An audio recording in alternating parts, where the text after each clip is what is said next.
Le projet Pêche Propre est un projet porté par la Coopération Maritime. C'est une association qui regroupe l'ensemble des coopératives maritimes françaises et leurs filiales. Lancé en septembre 2016 pour une durée de 22 mois, Pêche Propre traite le sujet des engins de pêche usagés.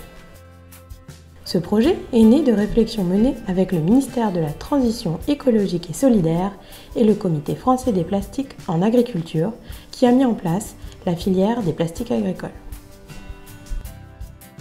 Le but est d'évaluer la faisabilité technique et économique de la création d'une filière volontaire de récupération et de traitement des engins de pêche usagés. Les engins de pêche usagés ciblés dans cette étude sont les filets, chaluts, bolinches, seines, les palangres, les lignes, les casiers, les dragues, les flotteurs, défenses, bouées, balises, les cirés, bottes, gants. Cette liste n'est bien sûr pas exhaustive. L'étude porte sur 60 ports de pêche du littoral métropolitain.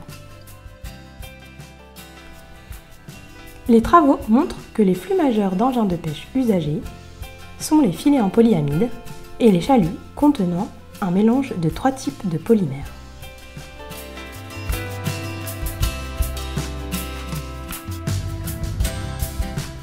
Le gisement est estimé à 1200 tonnes par an. Les pratiques en matière de gestion sont très diverses. Les ports et les territoires sont riches d'initiatives sur le sujet des déchets plastiques.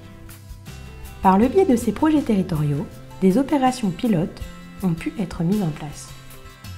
4 sites portuaires ont été retenus pour mener des opérations pilotes: Dunkerque, Barfleur, La Rochelle et Saint-Raphaël.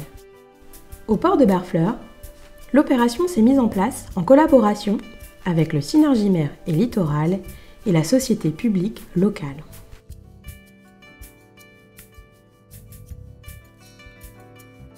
Un des ports qui sortait, qui semblait le plus sérieux et qui mettait en place beaucoup d'initiatives, c'était le port de Saint-Val-la-Hougue, où depuis plusieurs années déjà, il y avait véritablement une démarche de collecter notamment les filets de pêche en polyamide. Et donc je m'étais rapprochée de Vincent Pinatel, donc du port de Saint-Va, qui avait été enquêté dans le cadre de cette étude. Et le port de Barfleur étant juste à côté, et où ils avaient tenté dans le passé d'initier ces démarches. À l'époque, une dizaine d'années, ça n'avait pas pris. Donc on a utilisé le retour d'expérience de Saint-Va pour l'étendre à Barfleur.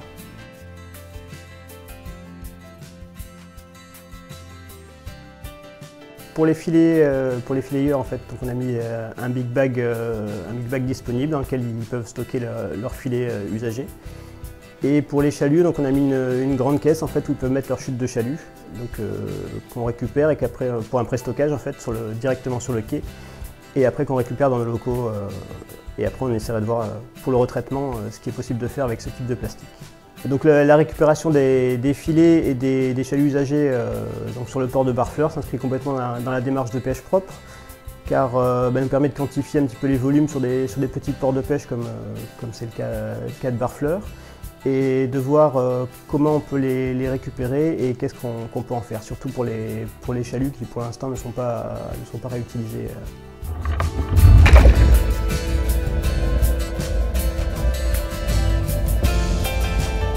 Je suis agent de port de Saint-Va et Barfleur. Donc on fait l'entretien de tout ce qu'il y a à faire, le ponton, les manilles, les cales à entretenir. Avant, on mettait ça dans les sacs poubelles et on envoyait ça au Havre, dans les déchetteries. Ça partait dans les fosses. Ça fait 8 ans que je travaille à Barfleur. J'ai toujours connu comme ça, quoi. On n'avait pas de big bag comme Saint-Va. Sur le port de La Rochelle, la déchetterie portuaire est organisée pour traiter de nombreux déchets, mais pas les engins de pêche. Le projet Pêche propre à La Rochelle a été mis en place pour essayer de trouver une valorisation sur les filets et chaluts qui étaient débarqués par nos unités de pêche, puisque nous avons environ 86 navires qui exploitent l'enceinte portuaire et autant de filets et de chaluts qui sont débarqués à la fin de leur période d'utilisation sur nos quais. Dans le cadre de la démarche locale, une enquête auprès des pêcheurs a été réalisée. Les marins-pêcheurs sont aussi intéressés par une plateforme de valorisation puisqu'ils se sentent extrêmement concernés par la pollution des océans par les plastiques. Ils sont donc tout à fait favorables à ce genre de projet en espérant que ça puisse contribuer à diminuer le stock de plastique.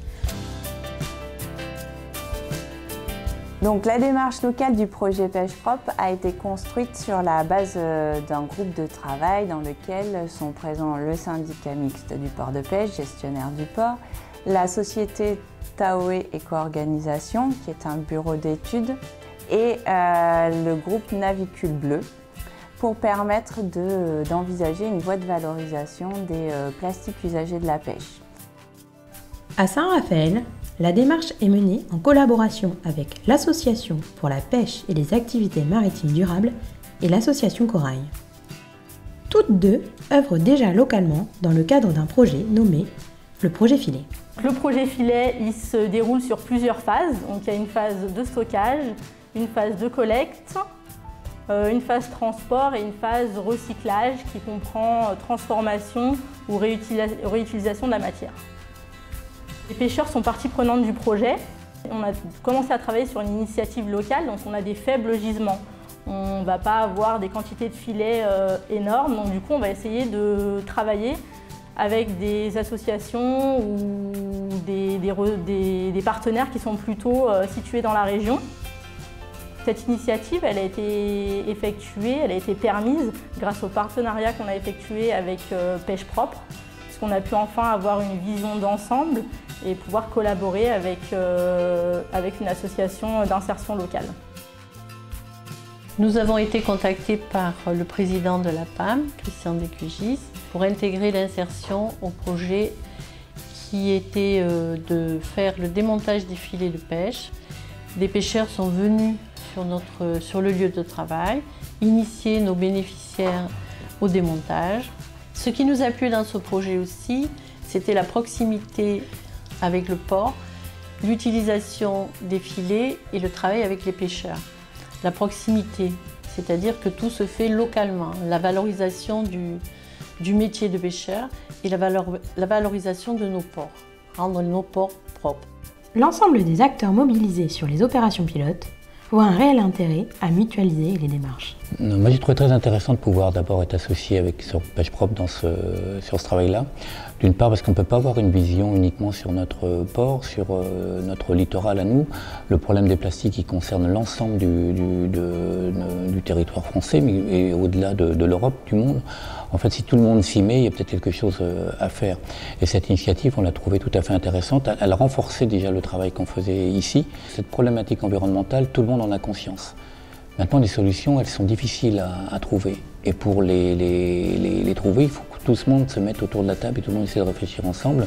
Donc c'est tout l'intérêt de ce travail collaboratif qu'on a mis en place.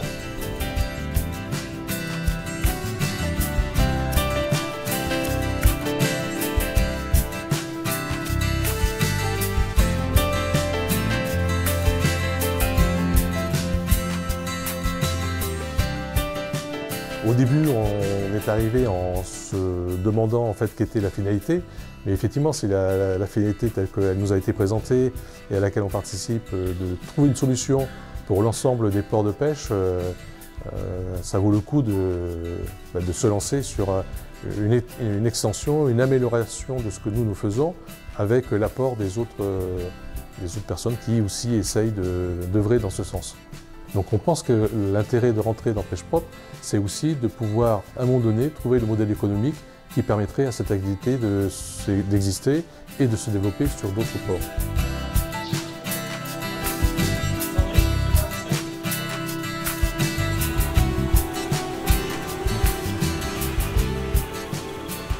Les résultats de l'étude aboutissent à la conclusion qu'il semble pertinent d'envisager une démarche volontaire de gestion des engins de pêche usagés.